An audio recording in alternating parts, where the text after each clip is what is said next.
Secure, Contain, Protect. SCP-1933. Object Class: Safe. Special Containment Procedures. SCP-1933 is to be kept in a standard, low-security cell, equipped with basic furnishings. It is to be provided with 2 liters of Irish whiskey, 500 milliliters of double cream, no less than 48% fat content, 25 grams of powdered sugar, and 20 milliliters of refined vegetable oil on a daily basis. As SCP-1933 is unwilling to engage in basic hygiene, it is to be forcibly stripped and showered by Level 3 personnel on a weekly basis, and its beard shaved and nails clipped on a monthly basis. Its soiled clothing is to be considered highly flammable, and it is to be incinerated as a fire hazard. SCP-1933 is an obese, middle-aged, Caucasian male in a constant state of moderate to severe alcohol intoxication.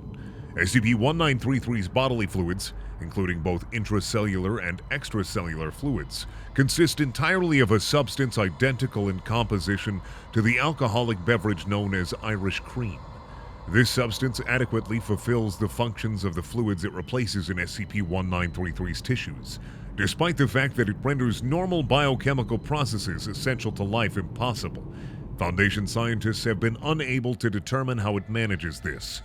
SCP-1933 subsists on a diet of cream, Irish whiskey, sugar, and refined vegetable oil, the basic ingredients of most commercially produced varieties of Irish cream. It prefers to supplement its diet with small amounts of various herbs and flavorings, usually coffee, but these are not essential to its survival. It is incapable of digesting anything that is not a standard ingredient of Irish cream, including Irish cream which has been prepared beforehand. SCP-1933 will display effects consistent with acute malnutrition if its blood alcohol content significantly falls below or exceeds the range of 15 to 20%, the typical ABV of Irish cream. SCP-1933's bodily fluids are safe for human consumption if intake is limited to 25 milliliters or less within 24 hours. If a subject exceeds this limit, there is a significant risk that all their bodily fluids will be transformed into Irish cream.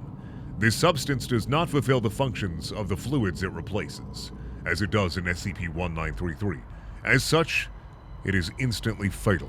The probability that a subject's bodily fluids will be transformed into Irish cream increases by approximately 5% for each additional milliliter of SCP-1933's bodily fluids consumed. It is not known if the bodily fluids of SCP-1933's victims would have the same anomalous effects as SCP-1933's bodily fluids if they were to be consumed. Prior to containment, SCP-1933 was chronically homeless, sleeping either on the street or in derelict buildings, wearing a Santa Claus suit at all times, stealing money with which to purchase the specific items of food and drink necessary for its survival, and collecting its bodily fluids in bottles. It would attempt to break into people's homes between 2300 December 24th, Christmas Eve, and 0500 December 25th, Christmas Day, and place crudely wrapped bottles of its bodily fluids alongside other wrapped presents, with the intention that they would later be unwrapped and subsequently consumed.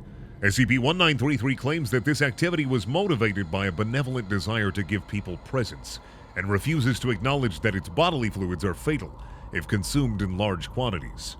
It has not been determined whether it is genuinely unaware and unwilling to accept that this is the case, or whether it is trying to conceal malicious intentions. However, the general consensus among Foundation staff who have studied SCP-1933 is that the former is more likely.